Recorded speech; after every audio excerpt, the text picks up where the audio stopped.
അങ്ങനെയല്ല സാറേ, നമ്മള് കഴിഞ്ഞ ഫോട്ടോ എല്ലാവർക്കും ലൈക്ക് ആയി. ഫോട്ടോ ലൈക്ക് ആയിട്ട് ഒരാളുണ്ടവരോടാ കഴിഞ്ഞ പോയ ആള്. അത്രയും ഹൈപ്പുള്ള ഫോട്ടോസും കാര്യങ്ങളാണ് അവര് വന്നത്. സ്കൂളിൻ്റെതായാലും രാത്രിത്തെ വ്യൂ ആയാലും എന്തായാലും അടിപൊളി വ്യൂ.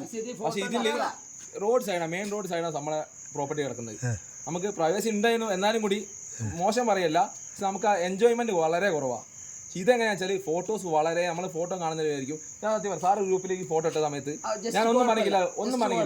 ഞാൻ അതെ ഒന്നുമില്ല. നിങ്ങളുടെ ഫോട്ടോസും കാണുന്ന നേരം ഈ സാധനം നിങ്ങൾ ഡിജൈൻ ഈ സാധനം കാണിച്ചേ. പക്ഷെ നമുക്ക് ഈ ഒരു സ്റ്റേജിന്റെ മേലെ ഡിജെ ഉണ്ട്, ആ ഒരു പ്രോപ്പർട്ടി ചെറിയ ചെറിയ സാധനങ്ങൾ ഫോട്ടോ കാണിക്കുന്നുള്ളൂ. പക്ഷെ ഇത്രയും വലിയൊരു പ്രോപ്പർട്ടി നമുക്ക് ഉണ്ട് എന്നുള്ളത് ഇവിടെ വന്നാൽ മാത്രമേ അത്രയും വലിയൊരു വൈഡ് ഏരിയ ആണ് നമുക്ക് കിടക്കുന്നത്. നിങ്ങളിപ്പോ മൊത്തം കണ്ടിട്ടില്ല, നിങ്ങൾ കണ്ടത് ഒരു 2 ഏരിയ ആണ്. ഇത് നമ്മള് എന്താ വെച്ചാല് ഇത് ഞാനും അതിലോട്ടോ ഇത് ഞാനും അതിലും കൂടി സെലക്ട് ചെയ്ത്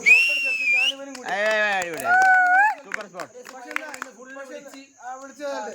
പക്ഷെ എന്താ വെച്ചാല് പ്രോപ്പർട്ടി ഞങ്ങൾക്ക് അത്ര ഫോട്ടോ കണ്ട് ലൈക്ക് ആയിട്ടേ ഇല്ല. ഫോട്ടോന്റെ പുറത്താണ്. വലിയൊരു കാര്യം ഞാൻ പറയാം, നമ്മൾ ഈ 2-3 മണിക്കൂർ കൊണ്ടാണ് ഈ റിവ്യൂ പറയുന്നത്. നമ്മൾ വല്ലാതെ ആലോചിക്കണം.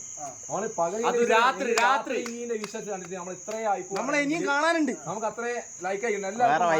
അത്രയും ലൈക്ക്. രാവിലെ കളിക്കുകയാണെങ്കിൽ ചങ്ങാടം, കൊട്ടത്തോണി, ഫുട്ബോള്, ഗെയിംസ് നേർന്ന് കിടക്കുക. ഈ ഫോട്ടോ കണ്ട് ലൈക്ക് ആയിട്ടില്ല. എന്താ വെച്ചാല് ഞങ്ങൾക്ക് ലൈക്ക് ഒറ്റ കാര്യം എന്ന് വെച്ചാൽ അഫോർഡബിൾ പ്രൈസ് ആണ്. പ്രൈസ് എന്ന് വെച്ചാൽ അഫോർഡബിൾ ആണ്. അതിന്റെ പ്രൈസ് ലൈക്കായി ഇവരൊക്കെ കൂട്ടി വിടന്ന്. പക്ഷെ എന്താ വെച്ചാൽ ഇത്രയും ഭയങ്കര ഞാൻ വിചാരിച്ചില്ല.